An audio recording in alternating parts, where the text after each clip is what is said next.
I'm not sure how many of you have been watching the recorded talks of the last several months, but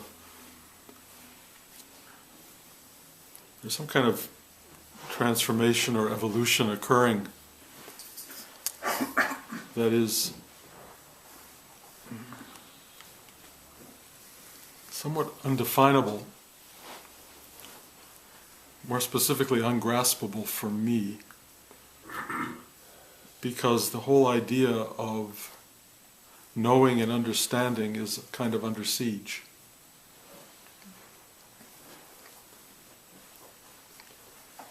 There's a real loss of certainty.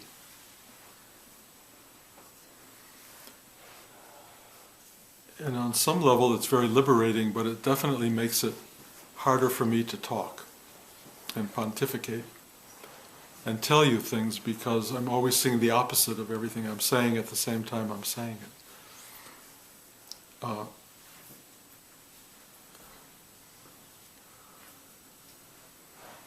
So whatever's going on feels like a kind of evolution, and on some level it's perhaps worth documenting. I don't know what else these talks are for. I really, I don't know what their longer purpose is. It's really to help when I'm here to teach for the students in San Rafael or in New York, so people get a chance to stay current with what is going on, and maybe at some point all of this will make sense, but it seems to me more and more that it makes less and less sense. We all want to find a graspable, knowable understanding of our lives, and especially of our spiritual lives. And we want to sense that we have a picture of what this is all about, where it's going, where it's heading, what we're doing, why we're doing it.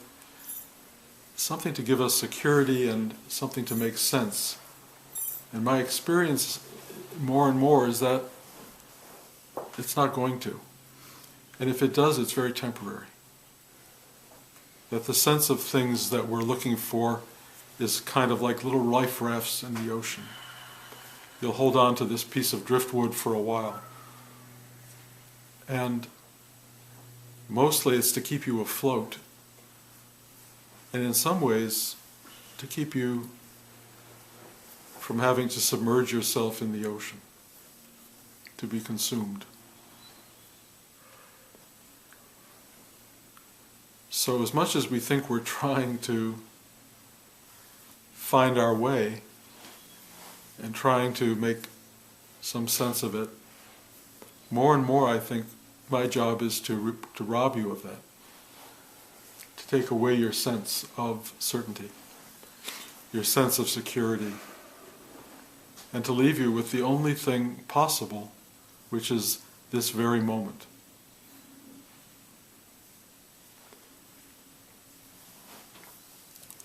And what can we say about this moment, other than that it is?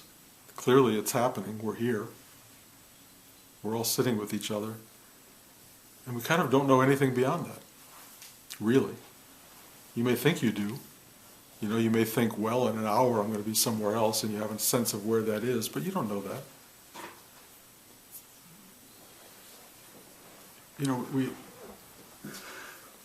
We love our stories.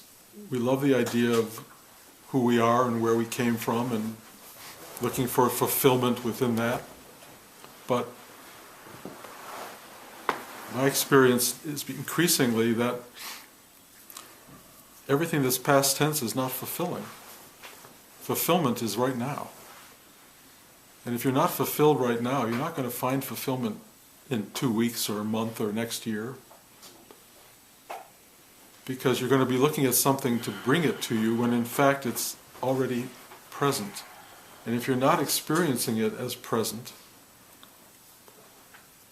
then you're misguided, because you're constantly looking for it where it's not. And so we're in a very blind pursuit usually of some idealized state that doesn't exist, except for what is happening as we speak here now. This is what it is. This is, I hate to say as good as it gets, because a lot of you are sitting here saying, God help me. Who wants that? But in some ways it's true. This is as good as it gets. And if it's not good, why? If it's not good, tell me why. What's your reason for that? It's not what your mind tells you it should be. It's not what you've dreamt it would be. There's pain involved. There's struggle involved. There's not enough money. Someone doesn't love you or never loved you. I mean, there's all this stuff, right? It's all going on right now. And you're looking at it as the reason why this isn't working and isn't fulfilling. And my goal, in a sense, is to tell you, look at it differently. The failures, the disappointments, the struggle is the very essence of this. And the fact that your mind is telling you it's not good, it's not right, it should be otherwise, that's why you're so unhappy. Because you're not believing that that struggle and that incompletion and that lack of fulfillment and all of that stuff is as it's supposed to be.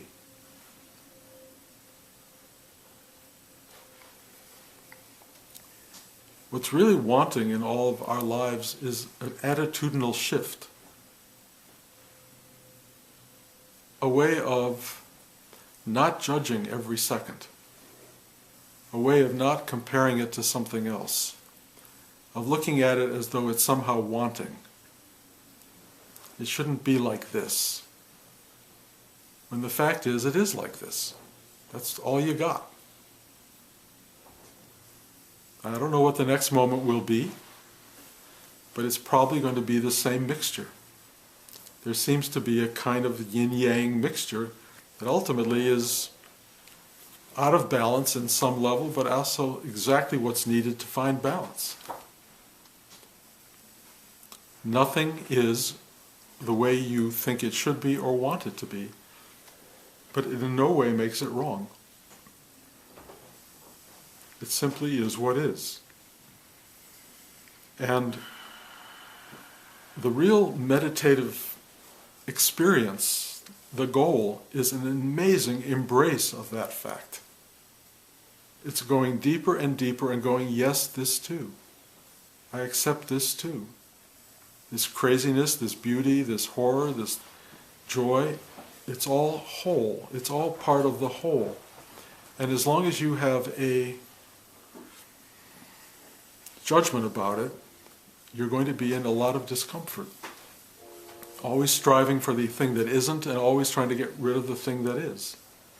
And that's painful. It's just painful. And that's what your life will be. And it is what most lives are, honestly. And we have this built-in fantasy that some great other is going to occur that will free us. Maybe heaven, death, enlightenment, awakening. But the only thing enlightenment and awakening is going to reveal, and I suspect this is true of death as well, is that this is it. It doesn't change. I mean, death may be different. I mean, it might be much more like sleep on some level. Hard to know until we're there. But it will incorporate this configuration of being in another form. In other words, it's endlessly transitioning, it's endlessly changing, and you are that. That's what we are. We're made up of this stuff. And if you listen to my talk from last week, which I think was an important talk, it talked about eternity, and that this is eternity. You're in it right now. Eternity isn't something you're waiting for. This is it, guys. And it feels like this. The only difference is we have taken eternity and focused it into a very tight ball of manifested form. And we've taken all these forces and we have made them into our life, or this life. And we've done it for a reason, and one of those reasons is that eternity is so vast and so unknowable that we're hungry, or eternity is hungry, to find its center, its sensibility, its idea of itself. And it creates this. And this is its way of looking at itself, of exploring truth, of exploring its own existence. And it does it through all of these sets of eyes that are looking at it from billions of perspectives, because there's no one approach to eternity. There's no reason my eyes are seeing it more clearly than yours. It's wanting all of us to create this. And in a way, this is a miracle of existence. Existence itself is a miracle. That we are here now in this form, it's really the thing we've been seeking. Because it gives us a temporal, physical, formed existence in which to observe what is unformed, timeless, and infinite. So this is that opportunity. This is that moment. This is what you got. And if you're just sitting here complaining about it, you can do that. It doesn't care. It doesn't care. And it really doesn't care about you. I hate to say that, but it is disinterested in you, because you are simply the vessel through which it sees itself. And you will ultimately disintegrate. Some of us are closer to that perhaps than others. This disintegration is upon us. It happens. And as we disintegrate, the reality that it is presents itself without our interpretation of it. We return to the infinite awareness. Not concretized in time and space where we can somehow believe we understand and grasp it, but all that goes away. And it becomes, again, the ungraspable, unknowable truth, or God, or being that we all are. And now I find myself saying this week after week. And I say it week after week as though I'm moving it forward. There is no moving it forward. It's only going to always be kind of the same thing. So how does one deal with being an infinite, eternal being and having these stupid struggles that we all have? You know, how does it all come together? Well, you know, the great thing I think about Rudy's teaching, the thing that grabbed me so strongly, was that it was not really theological or philosophical. It was just, have your life, live your life, live it, because that's what you've got. You have a life, and you can live it based on however you can confront the various struggles of manifested existence, which have a very strong propensity to return to nothing. In other words, you have a limited time here, and it's really hard to make this happen. And you have to struggle against all of these forces that are returning to inertia, to nothing. That's what you're fighting. And we're all fighting it. And it's hard. If you want to end the journey, hold your breath for 6 minutes. You'll be gone. It'll be done. But none of us want to do that. And why? Because we sort of, I'm going to postulate this, we don't really like eternity. We really don't like being out there without a body, without a mind, without a story, there's something about wanting to be this. And one of the great things about being this is it teaches you how to make peace with eternity. How to make peace with the fact that you will be here forever. In one form or another, or in multiple forms. You are here. This is it. And finding how to sit very still in the middle of that and say, thy will be done. And then to realize it's your will. And to realize as you go deeper and deeper and deeper into this, it offers you a kind of embrace that babies know. My grandson comes to me and he buries his head in me, in any crevice he can find. He just comes in and buries himself into it, and he just wants to be held and embraced. That's what we're all looking for. Every one of us, I don't care how old you are, we're looking for that. We're looking for somebody to touch us, to hold us, to use this materialized form to tell us it's okay, you're all right. Well, all I can tell you is the materialized form is impermanent. It goes away. It won't take care of the need. What you really want is to find, if you go deep inside, that same embrace is there for you. And one of the extraordinary things to get through life is to give yourself, or to allow yourself to find that embrace. To go in here and go, oh, thank you.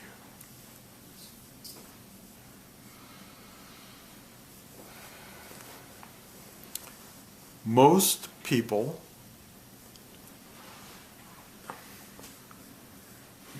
are not lucky enough to stumble upon that truth, that path. What we are given in our lives is absolutely the opposite. You know, if we use the right shampoo, you know, you've heard all this, you know, if you brush your teeth the right way with the right Pepsodent or whatever the toothpastes are of the moment, you know, if you have good breath, I don't know why I'm so focused on that, but that idea is these things motivate us, how to live life, how to live it in all these ways that make us really mostly deeply insecure, because most of the time we don't add up properly. And so there's a lot of deep frustration and suffering. And, you know, I just went to a wedding, my nephew's wedding in Atlanta, and put a group of people together in one room. If you want to see the madness of the world, I mean, it's bad enough with 2 people trying to be together, but 150 people trying to be together. The social structures of our life, the social interactions of our life are so devolved. We don't understand how to do it. I've been around for a long time, but making the same small talk with the same people that you see at every wedding, and that tries to progress the story of their life but doesn't do much at all, you look at this and you go, what insanity. What insanity our lives are. And how do we find a way to something that gives us perspective, that tells us this amazing thing we're in is worth it? We are lucky. We're lucky to be here. Why are families warring with each other? Why is love so hard to come by? Why can't we look at each other for 2 seconds and feel at ease? What's going on that life is such a discordant experience for people? And yet, if you just stop for a moment and look at that discord and go, I get it. I get it. It's so hard. Then what happens is this thing erupts inside you. It's called compassion. And you really feel everybody's difficulty, everybody's journey. And then all you want to do is hug them. That's all you want to do. You want to walk around hugging everybody and just say, it's okay. We're all messed up. We're all struggling. We all don't get it. We're all dying, every one of us. You don't want to say that exactly, but you want you want to say the thing that will be comforting to people, but you have to also know it's very temporary. The real comfort that you get is not going to come from another person, ever. It'll be momentary, it's meaningful. That's why we're physical, that's why we hug each other, that's why we pat each other on the back, that's why we hold hands, that's why we have a dialogue across the table and share our stories. All of that's really fine, but we all know it doesn't last. In the end, it's us lying on a bed or sitting in whatever we're sitting in that's blowing up or on fire, and you're going, it's just me leaving this place. And it's not pretty. It's really not pretty. How do I find a yes to that? How do I find a yes to impermanence? How do I find a yes to the loss of everything I care about and love? Well, the only answer that I know, and I don't even guarantee it to be absolute, dive deep into the ocean of what you are and just see what that is. See how to live in yourself and be in yourself, and watch how that extrapolates into how you function in the world. It's really interesting. It doesn't make you brilliant.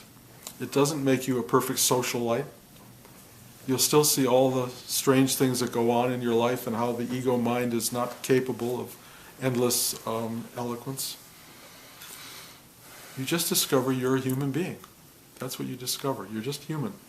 And you have foibles and you have problems and difficulties. But if you've gone deep inside, you realize that that's a very momentary expression of something vast and remarkable that is your true self. So that's the journey we're on, and I'm running out of ways to talk about it. I mean, I really don't know what to say week by week. I mean, somehow it comes out, and now it's starting to get very repetitive. And so one of the things Blanche tells me, and I think this is true, just ask for questions. And usually when I ask for questions, nobody has any. Or maybe one person has a question. And the concern I have is that I know you all have questions, and for one reason or another, don't want to ask them. Either you don't want to reveal something about you that needs to know the answer, or there's a part of you that just thinks, the answer will come later or from somewhere else. There's a million reasons we don't ask questions. So I would suggest that you try to imagine that this is the last 4 minutes of your life. And this is your last chance to ask the question that you think may help you get through that four minutes.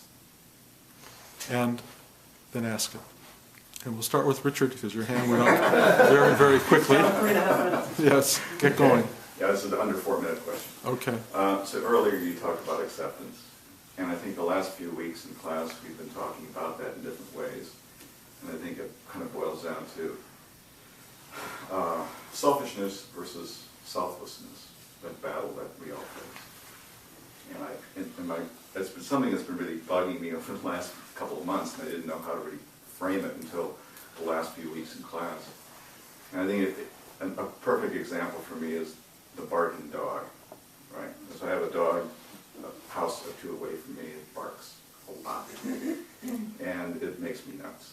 And over the last couple of years, actually, so the class, what I bring to the situation there is to accept the barking dog, and to kind of back away and accept it, and back away and accept it. And I realized I've been backing away so much, I sort of lost myself, and that the selfishness of the people who own the dog has sort of overwhelmed my selflessness in accepting the dog, and that there's this,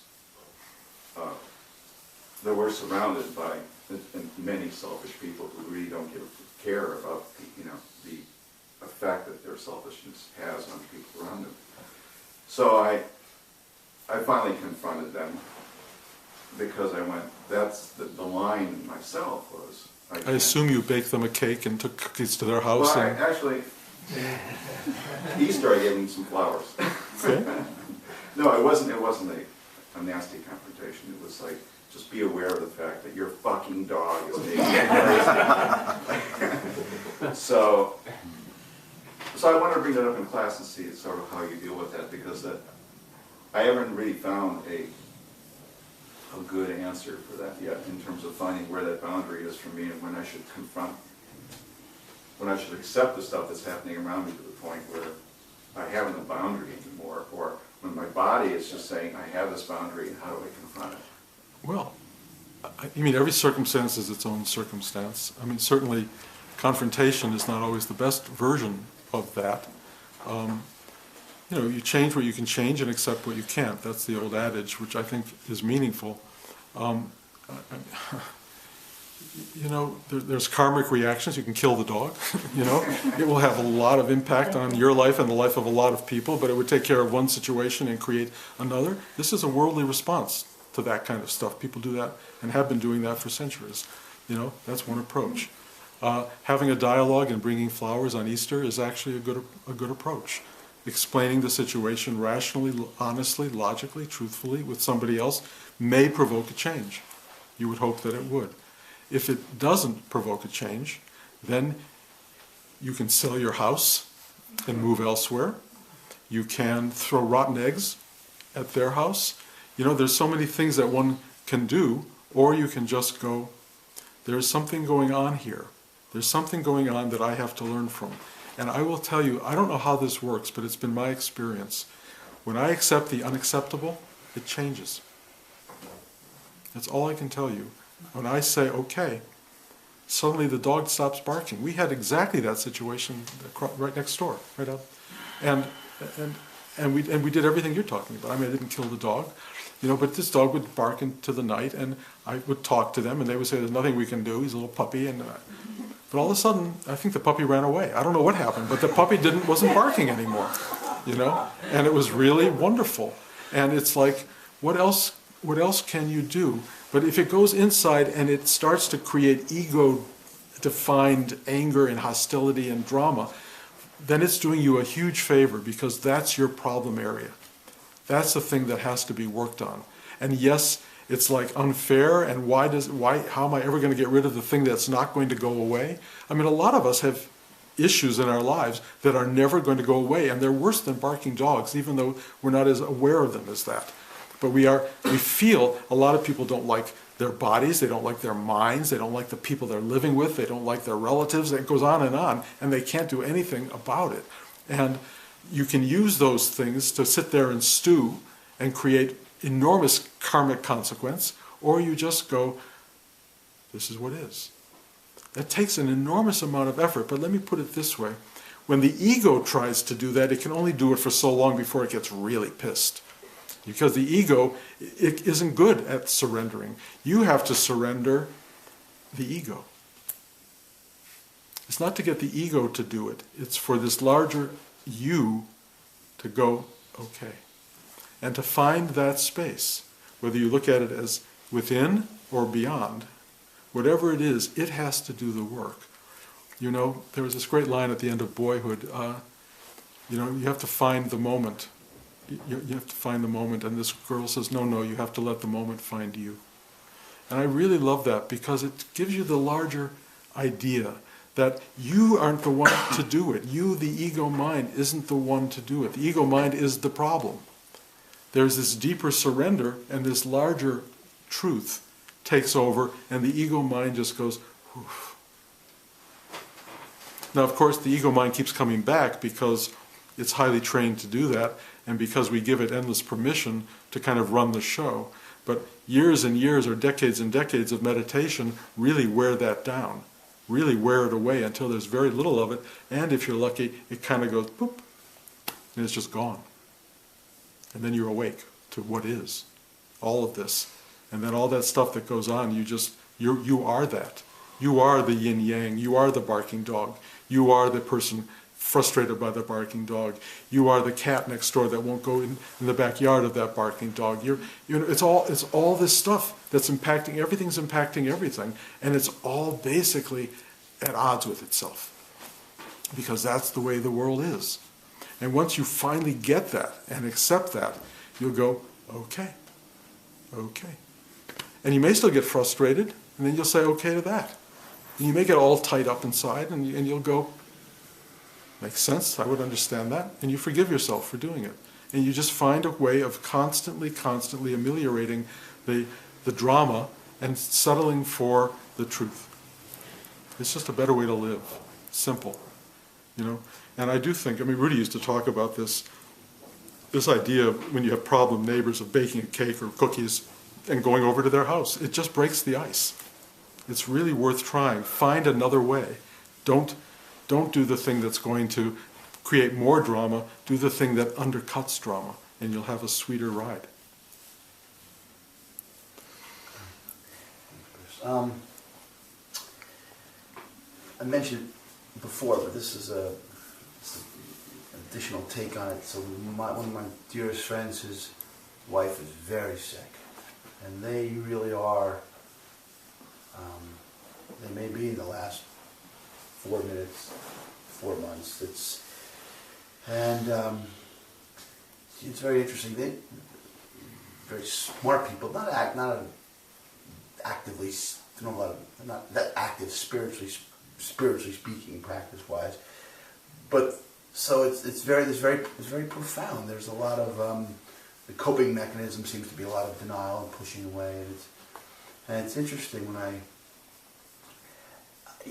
talk to him, as I was driving to class, I more and more feel out of my depth, out of my element, and certainly my share of struggle and failure and disappointment, I've felt that, but the only thing I could think of is when I feel like, wow, there's something going on where they're not ready, is that I am not ready for that kind of impermanence, to be that close to that impermanence. I just feel like there's something, I don't know what the problem is, but I just sort of feel like, wow, I'm just living superficially. There's a degree of superficiality. There's something I'm not doing. There's something not right. Is all I. Well, let me talk about left with. There's natural process in life. Part of it is growing older, and I'm the beneficiary of that because I am definitely older, and I have found that this old adage of wisdom coming with age is very real. You start to see things in perspective you do not have when you're middle-aged. You just don't. And so your own sense of superficiality, I mean, there's a truth to it. Yes, every human being has an enormous ego-minded, superficial sense of me, only it's all about me, and that doesn't work, ever. It doesn't work. One of the things that gets you out of that very quickly is when you're losing somebody you love. Life changes, it changes its focus, and it's part of the deepening aging mechanism for all of us. When we start to have major loss, frustration, failure, all of that stuff, it really awakens something much more profound in us. And when you touch those spaces, you'll be able to then address other people who are essentially at that place because you have been there or are there and know what they're talking about. And that's the essence of compassion. Compassion isn't feeling good for somebody who's having a hard time. It's having had a hard time and knowing how they feel and offering true understanding. That's real compassion. And that comes. One of the things that we talk about in class a lot is getting out of your mind, stepping away from your mind and looking for the peace of that. And some of us actually manage to get pretty good at that. But I'll tell you the thing that we're not good at is getting out of pain, bodily pain. And at the end, most of us are in that. And if you want to see failure of practice, that's where it comes. You can step away from your mind, but incessant pain is very hard to step away from. And you start to understand that it is, in a sense, the ultimate teacher. And it's not a teacher we want. Rudy used to say very specifically, pain is God's love. And I never understood that. But I do now. I really understand it. It provides, or let me put it this way, it provokes a level of depth and work that is really crucial. And a lot of our meditation, I just find this a lot, I've said it probably even recently, a lot of our meditation is like Lamaze classes for childbirth. They say squeeze on your wife's leg and so she gets a sense of pain, and what she's going to be going through and help her breathe, And you do all this and you think, oh God, we're ready.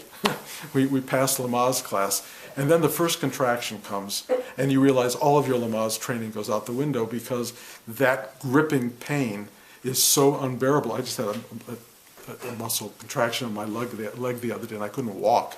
It was so painful. I said, oh my God, my wife went through this twice, over and over and over. And you really understand that the pain that opens women up to motherhood, really. The pain that we all have to go through to open ourselves up to just being is so beyond meditating practice. It's an existential reality that we are all going to face. So this, in a way, is our Lamaze class. When it really gets into the nitty-gritty of it, you're on your own, kind of, and you got to breathe like mad and do the work, and hopefully the meditative training will at least put it in perspective so that you can start to grapple with the enormity of what's going on. Because the enormity of what's going on is actually happening now. We're just not in the in the pain part. We're not in the part that's really tearing us up, but we will be. Everybody will be. And so this is kind of a journey to be able to deal with that. I don't know why pain is so much a doorway to birth and death, but it is. And I don't know why it's so powerfully awakening, but it is. And we need to go through it, and we need to accept it even though we hate it. And meditation is a kind of pathway. It's sort of being aware existentially of the journey that we're all on. But for most people, meditation is denial of the journey. It's like, get me out of here so I don't have to deal with that stuff. When in fact, what it really wants to do is bring you right into the face of it. And that's what I'm trying to push you into, because everybody who's trying to give you peace and security and serenity and whatever all that stuff is, that's great, but it doesn't and cannot last. It's not the answer. It's just a nicer way to live. And that's not a bad thing. Living your life joyously, living your life openly, finding the pleasure in the company of others and the beauty of whatever it is that's beautiful out there, finding ugliness as a wonderful reminder of what beauty is, that's all part of the whole of what we're doing here. And anybody who's looking at this as a magic pill out, go elsewhere, because it's not going to come from this. And I feel for your friends. And I know many people who are dealing with these kinds of tragic events. It changes everything. It really does for them. And you won't be able to give them much help other than caring. Just caring. And that's real help. It really is. Just be a silent, quiet friend. Don't give advice, because what advice can we give? What do we know? Just show up. Be there. Offer. Bring a glass of water, orange juice. I mean, you know what I mean? It's like a simple thing. Just be that person, be that friend, and that's a beautiful way to be in life. That I feel I can do, but I feel ashamed that I had this, that part of my takeaway is that I just don't feel, I don't feel, that I'm thinking how that I'm not ready, I would not be ready for this. I would be blown away by it. We're all in this. That's what I'm thinking. We're all in the same boat. Nobody's ready. What's ready?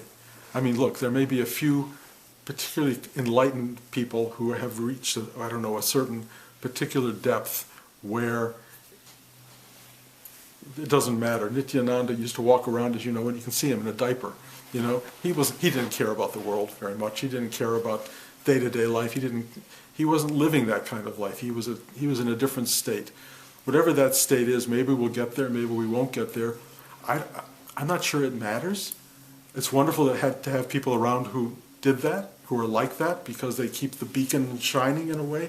But day-to-day human life is a real adventure, and all of us are on it. And spirituality is an opportunity to see it deeply and to really get it and really appreciate it and to really know that you don't know.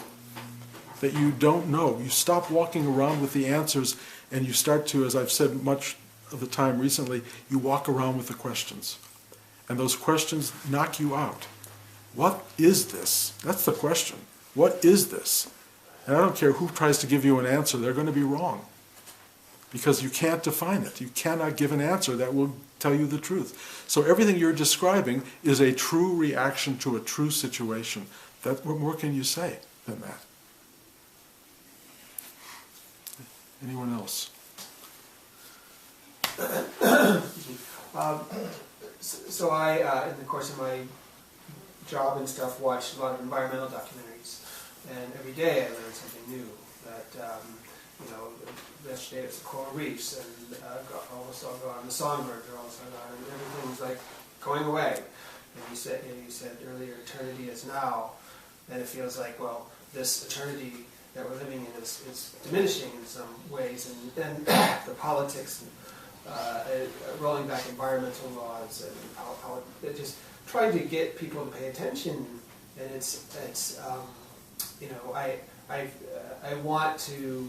I feel like first of all I take it on too much. Like I want to be able to do more. I want to be able to figure out how to wake people up. On the other hand, I feel like, well, is that really my job, or is that, as a job of any artist or person who's trying to express themselves and create a little bit of consciousness in the world, there seem to be so many hurdles and obstacles. And it's like it doesn't end, it just seems to be going in the wrong way. And I don't even know, I still do it, and I will do as much as I can. But that's But all it's such a struggle. that's all we can do. And yes, it's a struggle to turn around the massive nature of unconsciousness that's causing so much planetary distress. It's really hard to do, and we're all facing it. Anybody who opens the newspaper every day or turns on the news is going to face an incredible sadness about what's going on. It's pretty, I don't know about irreversible, but maybe irreversible. I don't know what's going on the planet. But that doesn't mean you don't pay attention. It doesn't mean you don't do what you can do to try to ameliorate it for your own soul's sake. Your soul wants you to do that. Something in you wants there to be a spokesperson for the beauty of the planet that we are despoiling. Somebody has to do it. And, clearly there are different forces out of whack right now, and you be the force that you want. You can be the force of love and beauty and good and be one of those people who struggles against a very big force right now. It's clearly not moving in the direction that many people want. And it may get pretty abysmal. I mean, I'm watching my garden start to die out here. That's really painful. But that's trees. When whole species are dying. What do you? I mean, look. We can't save everything. We can't save everyone, and most people can't save themselves. But that's kind of what you do. You remain true to your deepest calling, and you do what you can. You remain a witness to, or a person who ends up creating action to affect the world the way you want it to be affected. But you may discover just being able to love your wife, just being able to be kind to your in-laws, is as much real goodness as you can bring into the world, and that would be meaningful. Trying to save the world is an enormously difficult journey. Well, dealing with the anger that comes up every time I watch another documentary or learn another fact, and then see what the forces are that are blocking. How do I deal with that anger, and what do I do with it? Well, you look at it, you take a breath, and you go, something big is going on here. It's bigger than you. You may not like the way it looks like it's going. You may not say, I would have written the story this way, but it's the way it's being written. And you find a way of making peace with what's happening in your life and in the world around you. We can go on marches, there are all these things we can try to do to change world consciousness, but if you haven't changed your own consciousness, that's a problem. And I've been on marches where the angriest people I've ever seen in my life are marching. And I have reason to be angry, and they think they're directing it toward a good cause, but you're surrounded by anger. So if you want to be part of that social fabric, then you can, but if you want to be a real agent of change in the world, change yourself.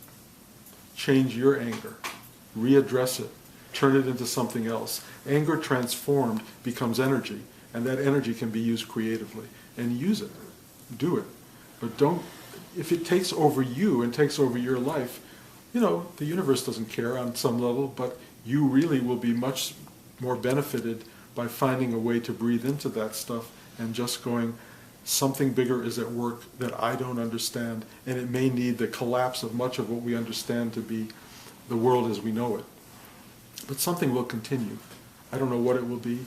There's probably billions of worlds. I have no real way of knowing it. We're just one. There's lessons being learned here by people. Some of those lessons may be transmuted and transmitted to some other future world. I don't know. I really don't know. But I do know that I suffer what you're suffering, so I just kind of don't watch the news so much, and I don't read the newspaper so much, because one of the things about being 72 is that when I used to picket, Woolworths, let's say, in the 1960s, so that they would let blacks sit at the lunch counters, and I look at the world today, not a lot's changed, and I thought I was really doing good work, and I thought I was doing the right thing, but you watch, it just keeps coming around. The same stuff keeps cycling, So not that you shouldn't do it, not that you shouldn't try, but the world has its own forces, and mostly they're combative and difficult, and the struggle is bigger than anything else. Everything struggles to be. And so find a way of dealing with your struggle and be a force of embrace in a world of people suffering because of their struggles. And try it. I mean, I don't know what else we can do, really. I mean, you might write the documentary or find the documentary that's going to change everybody's consciousness. But if you don't change the consciousness, let's say in Washington, big deal. I mean, yes, there's progress, and then there's retreat, and then there's progress, and there's retreat. Life is just, it's a big force. It's a lot of forces, and we are representations of that force, and in a way, we embody all of it. All of it. And so find your path to the oceanic reality of your being, and that's as much as you can really do, and then you'll be able to embrace people with that oceanic aspect, and they will feel comforted by you. That's meaningful. Someone else? Thurl? I've heard over the years it said that if you're really growing, that you will have questions to ask. And I find I don't ask questions because I think, here I come to class, I feel my system open, I feel my heart open, I feel the energy flow through my chakras. I'm doing okay. Is there a way to judge? Or am I just fooling myself saying I'm okay? Yeah, you are. Am I cheating myself of what's available out Yes, there? yes, to all of that. You and I have talked about this a lot privately, and I will tell you the thing I've told you personally, and I say it publicly because I think it's important. You've got to get your bedroom working. They got to get the house cleaned up. You can't walk out of here feeling smug and things are not working in your life. You have to get it working in your relationships. You have to get it working in your environment. You have to manifest this stuff, not just thinking you're walking around carrying it inside you. It's both sides of the coin. You have to have it working in the world. Rudy's idea that spiritual life starts with making your bed in the morning. That's really important. Because I know so many people who don't make their bed in the morning but think they're spiritual. Something's happening for me which is really very interesting, and that is I can barely walk down the street without wanting to pick up garbage that somebody else threw there. I've done that before consciously as a kind of, well, Rudy said you should do this, but now I can't live with it. The thing that's in front of me has to be dealt with. If I woke up in the morning and Blanche hasn't put away the dishes, then I put away the dishes from the dishwasher. It's like I don't have a choice. It's like the harmony of the world requires me to do the thing in front of me. Continually, whatever that may be. Whoever's standing there, whatever situation has arisen, that's yours. That's the thing you deal with, and you do it with the insight and the knowledge and the wisdom and the heart that your spiritual life brings you. So to walk out of here smugly thinking that my spiritual life is taken care of is not true unless it's manifested moment to moment to moment in how you live. And it's not like it's supposed to be effortful, it's kind of strangely effortless. It's just the way it wants to unfold, the way it wants to be. The universe, left to its own devices, is probably much more beautiful than any of us can imagine. Much more harmonious. When you watch, bugs that live off of birds, that take care of flowers, that, you watch all the arrangements that life has made to keep everything sustained, and then you watch what people do. And we so mess it up. Because we haven't gotten our own act together. We're the most complex organisms that exist, and the journey to finding the way to live properly is really hard, but I don't know very many people who've done it. Very few. And that's really painful, because we're the ones who are messing it up. And I will tell you, as far as I get, the universe and this planet, it's just going to get rid of us. It doesn't care about us. I mean, we're here for a reason, I think, but it can operate with a 1/100th or 1/1000th of the number of people, and I think it's just going to may wipe us out, and I wouldn't think that's wrong, personally. Start over again. It's done it before, supposedly, biblically. I'm not saying that we're not wonderful, worthy, beautiful beings, and everyone in this room is in pursuit of something I think worthy, but even us who work at this and work at it are very we're very limited. We're still in the Lamaze class. We're all still thinking we're ready. And I'm not sure that's true. All right, so my question in the last 4 minutes has to do with making peace and making internal peace. I can appreciate, and just something that you said that really resonated with me was this notion of accepting the unacceptable. There's something very powerful about that, which I see, and I feel like I get that. And when that thing is inner tension or inner conflict, I understand on one level, and this is where I'm struggling, is accepting its reality perhaps. On the other side, I want that to end.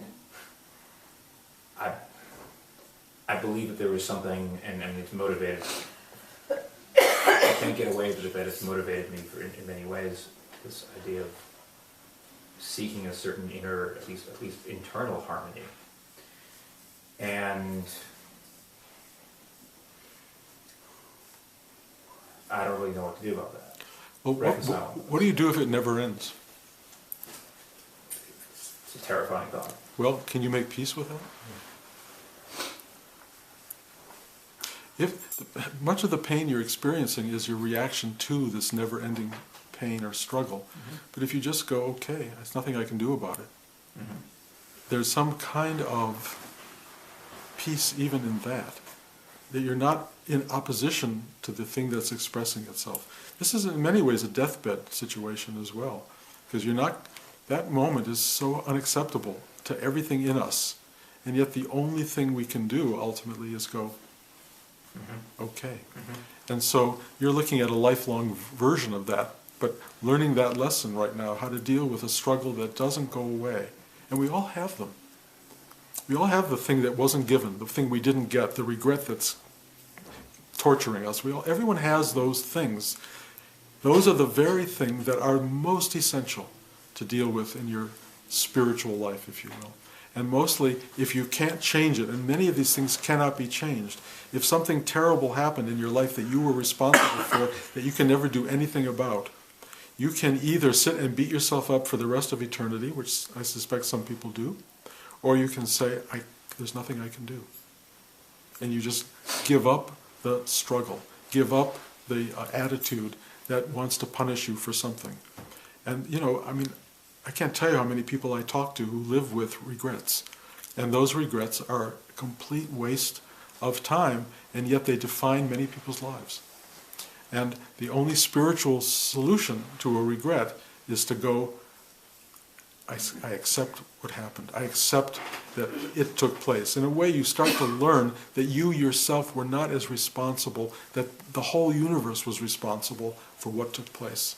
And that responsibility is a responsibility that affects everything, that everything that happened was not caused specifically by your choices, but by infinite time and space creating events that keep happening, and you happen to be in the crosshairs of a certain event.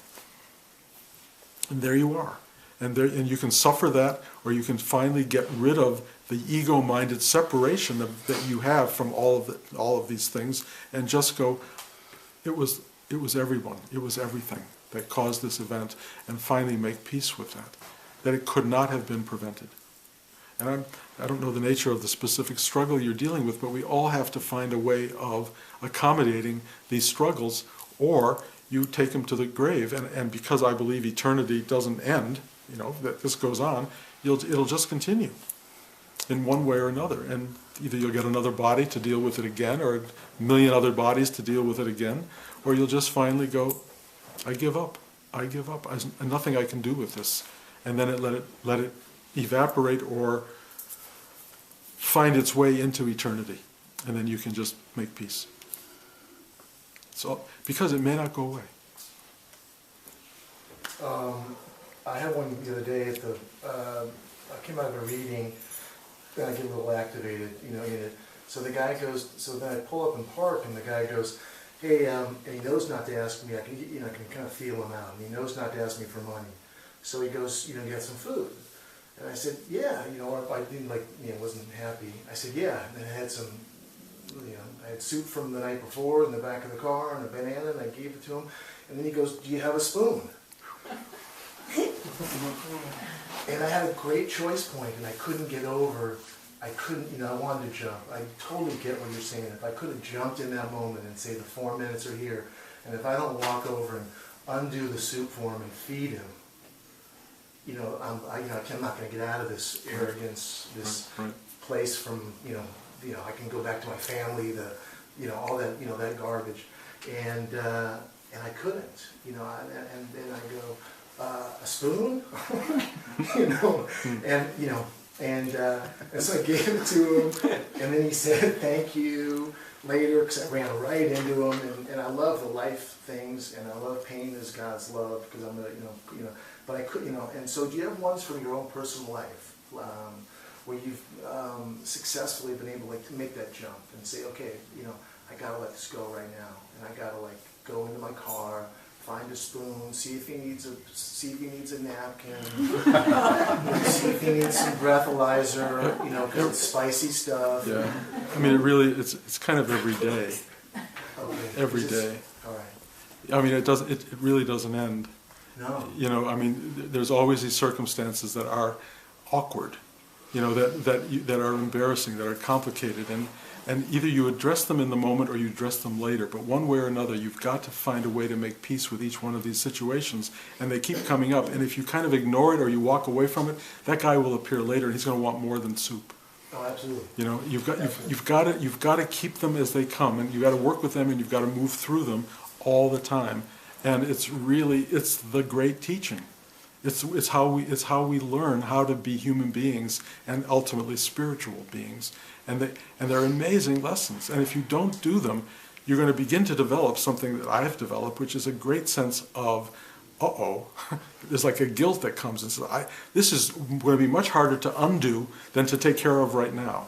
Yeah, later I saw him as a teacher, because he was actually all in orange. He was wearing Wow, orange. wow. And I was like, oh wow, he's the guru. Right. I'm just, But that's kind of how it works. And we can get a little too mental about it, but Right. but it really does work that way. And life is really the teacher, and it keeps coming at us, and it's much more very specifically pointed at us than we ever imagine. It's happening. It's so consciously wrought in a way. It's hard to believe that life is about us as much as it is, but it is. And all of these journeys are really important for us, and we really have to learn from them. And everything you're saying is, in my mind, the right approach. You deal with that. You'll mess up on the next one maybe, and then you'll try to get it right the time after that. And finally, you just make real peace with the imperfection of dealing with life. But most of the things are correctable.